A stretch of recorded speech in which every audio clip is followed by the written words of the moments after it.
জানুৱাৰী মাহৰ প্ৰথম দিনটোতেই অৰ্থাৎ 1 জানুৱাৰী তাৰিখে এটা বহুত ভাল খবৰ আহিছিলে আৰু এই খবৰটো প্ৰত্যেকজন কৰ্মচাৰী, প্ৰত্যেকজন পেঞ্চনাৰ, প্ৰত্যেকজন ফেমিলি পেঞ্চনাৰৰ কাৰণে।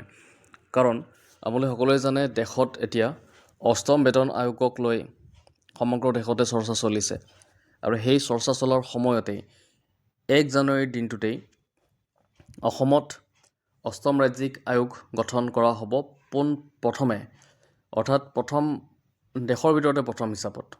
আমি যদি চাওঁ তেতিয়াহ'লে ভাৰতৰ যিখিনি ৰাজ্য আছে সেই ৰাজ্যবিলাকৰ ভিতৰত প্ৰথম ৰাজ্য হিচাপে অসম পৰিগণিত হ'ব 8ম ৰাজ্যিক দৰমহা আয়োগ গঠন কৰাৰ ক্ষেত্ৰত। আৰু এই 8ম ৰাজ্যিক দৰমহা আয়োগ গঠন কৰাৰ পিছত কি দিশবিলাক চোৱা হ'ব কৰ্মচাৰী পেঞ্চনাৰসকলৰ দৰমহা বৃদ্ধিৰ ক্ষেত্ৰত, আমি সেইখিনি কথা আলোচনা কৰিম এইটো ভিডিঅ'ৰ জৰিয়তে।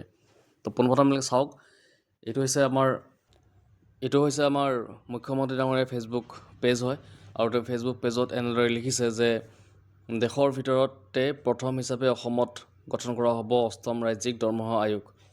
Assam will become the first state in the country to constitute the 8th State Pay Commission, making a significant step towards employee welfare and progressive governance.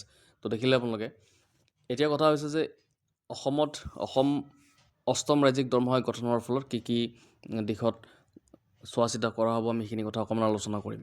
Assam চৰকাৰে আনুষ্ঠানিকভাৱে ৰাজ্য চৰকাৰী কৰ্মচাৰীৰ বাবে অসম দৰমহা আয়োগ গঠনৰ সিদ্ধান্ত লৈছে।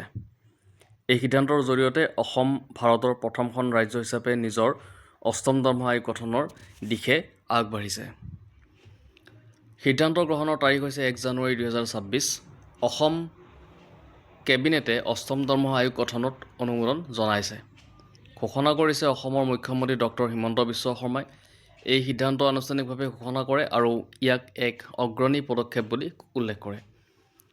উদ্দেশ্য হৈছে যে পূৰ্বৱৰ্তী দৰমহা আয়োগসমূহৰ দৰে 8ম দৰমহা আয়োগে ৰাজ্য চৰকাৰী কৰ্মচাৰীসকলৰ দৰমহা গঠন, ভাত্তা, পেঞ্চন আৰু অন্যান্য আৰ্থিক সুবিধাসমূহ বৰ্তমানৰ অৰ্থনৈতিক পৰিস্থিতিৰ আধাৰত পুনৰ পৰ্যালোচনা আৰু সংশোধন কৰিব।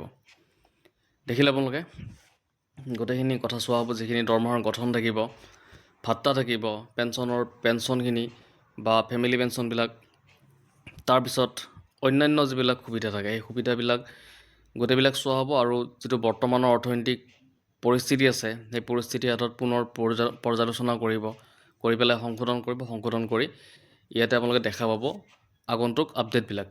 তো এইটোৱে আছিলে আজিৰ আপডেট। যদি ভিডিঅ'টো ভাল লাগিছে লাইক, শ্বেয়াৰ, ছাবস্ক্ৰাইব এটা কৰি দিব।